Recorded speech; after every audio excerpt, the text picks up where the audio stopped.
Hindi kasi ako masyado sobrang naniniwala na yung kanyang mga flagship projects na papakilaman at hindi napopondohan when kaya naman niya dapat manduhan. Sabihin sa APRO chair or sa speaker or sa Senate President and Finance Chair, make sure na hindi mabawasan itong flagship programs ko.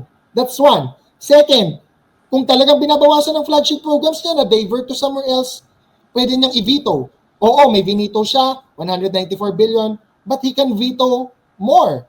Hindi siya kasing powerless as we would like to think na i-override ang kalokohan ng Congress kung may kalokohan sa budget. That is if you think the president is competent.